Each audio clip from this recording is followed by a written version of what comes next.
Trump हैं कि अपनी आदत से बाज नहीं आते। ट्रंप को सुप्रीम कोर्ट से टैरिफ पर झटका लगने के बावजूद ट्रंप सुधरे नहीं हैं। ट्रंप ने कह दिया कि अब सभी देशों पर जिन पर वो पहले से टैरिफ लगा चुके हैं उन पर 10% एक्स्ट्रा टैरिफ लगाएंगे। लेकिन सवाल ये है कि सुप्रीम कोर्ट ने ट्रंप के टैरिफ को रद्द क्यों किया, उसके पीछे का कारण क्या है। दरअसल शुक्रवार को दिए गए 6-3 के फैसले में यूएस सुप्रीम कोर्ट ने कहा कि राष्ट्रपति ट्रंप ने अपने अधिकार क्षेत्र से आगे जाकर कदम उठाया है। इस टिप्पणी का मतलब ये है कि जो उनके अधिकार में नहीं है उससे ज्यादा चलने की वो कोशिश कर रहे हैं, यानी अपने अधिकारों से ज्यादा वो एक्शंस ले रहे हैं। मुख्य न्यायाधीश जॉन रॉबर्ट्स ने बहुमत का फैसला लिखते हुए कहा कि संविधान के तहत टैक्स और टैरिफ लगाने का अधिकार कांग्रेस के पास है, राष्ट्रपति के पास नहीं है। उन्होंने कहा ऐसे असाधारण अधिकार के लिए कांग्रेस की स्पष्ट अनुमति जरूरी थी, जो समझौते के पास नहीं थी। ट्रंप प्रशासन ने 1977 के आपातकालीन आर्थिक कानून यानी IEEPA का इस्तेमाल कर लगभग सभी व्यापारिक भागीदार देशों से आयात पर भारी शुल्क लगा दिया था।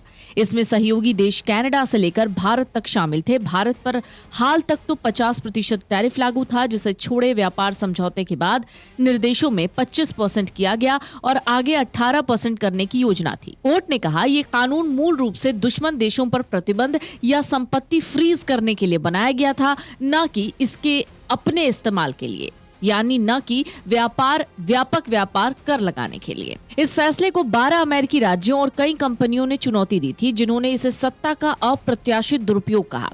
अर्थशास्त्रियों के मुताबिक सरकार को IEEPA आधारित टैरिफ से वसूले गए लगभग 175 अरब डॉलर लौटाने पड़ सकते हैं। हालांकि कोर्ट ने ये साफ नहीं किया कि कंपनियों को रिफंड मिलेगा या नहीं। वेयरहाउस रिटेल चेन कॉस्टको सहित कई कंपनियां पहले ही कोर्ट में धन वापसी की मांग कर चुकी हैं। ट्रंप प्रशासन अब अपनी व्यापार नीति जारी रखने के लिए नए कानूनी रास्ते तलाश रहा है, जैसे राष्ट्रीय सुरक्षा या अनुचित व्यापार के खिलाफ कार्रवाई से जुड़े कानून। लेकिन टैरिफ के मुताबिक इन कानूनों में IEEPA जैसे व्यापक और तत्काल कार्रवाई की शक्ति नहीं है।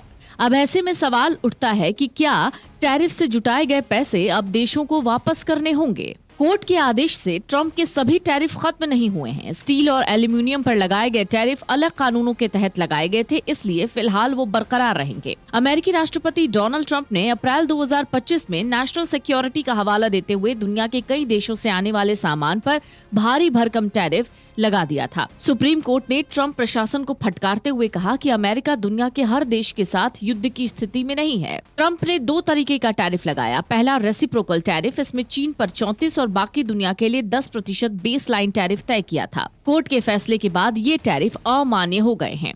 दूसरा 25% टैरिफ। ट्रंप ने कनाडा, चीन और मैक्सिको से आने वाले कुछ सामानों पर 25% टैरिफ लगाया था। भारत दूसरी कैटेगरी में शामिल था। डोनाल्ड ट्रंप ने भारत पर रूस से तेल नहीं खरीदने की शर्त रखी थी। भारत के इनकार करने पर टैरिफ को 50% किया गया। बाद में यूएस इंडिया डील के बाद इसे घटा दिया गया। हाल ही में यूएस के साथ हुए ट्रेड डील के बाद ट्रंप ने भारत पर लगे टैरिफ को घटाकर 18% कर दिया। बाद में कोर्ट के फैसले ने 25% टैरिफ को भी निरस्त कर दिया है। राष्ट्रपति डोनाल्ड ट्रंप के खिलाफ अमेरिका के कई छोटे कारोबारी और 12 राज्यों ने मुकदमा दायर किया था। ये राज्य थे Arizona, Colorado, Connecticut, Delaware, Illinois, Maine, Minnesota, Nevada, New Mexico, New York, Oregon और वर्मा। तो क्या अब बाकी देशों को रिफंड मिलेगा? हालांकि कोर्ट के फैसले के बाद ये साफ नहीं कि सरकार को कंपनियों को वसूला गया पैसा लौटाना पड़ेगा या नहीं। वैसे ट्रंप ने इसके पहले कहा था कि अगर वो सुप्रीम कोर्ट में केस हार गए तो कई देशों के साथ हुए व्यापार समझौतों को रद्द करना पड़ जाएगा, साथ में रिफंड भी होगा। कई देशों की कंपनियों ने रकम के रिफंड के लिए क्लेम भी प्रोसेस किया है। आने वाले कुछ दिनों में स्थिति साफ भी हो जाएगी। दरअसल ट्रंप ने international emergency economic powers act यानी IEEPA का इस्तेमाल करते हुए टैरिफ लगाया था। ये कानून 1977 में बनाया गया था। इस कानून का मकसद ये था कि अगर देश पर युद्ध जैसी स्थिति, विदेशी दुश्मन से बड़ा आर्थिक खतरा या असाधारण अंतर्राष्ट्रीय संकट आए तो राष्ट्रपति कुछ खास शक्तियों का इस्तेमाल कर सकता है। और इन्हीं सब के बीच कोर्ट ने ट्रंप को कहा, यानी ट्रंप प्रशासन को कहा कि आपने अधिकारों का गलत इस्तेमाल किया है। वीडियो डेस्क अमरउजाला.com। अगर आप ये वीडियो YouTube पर देख रहे हैं तो हमारे चैनल को सब्सक्राइब कर बेल आइकन दबाएं और Facebook पर देख रहे हैं तो हमारे पेज को लाइक करें।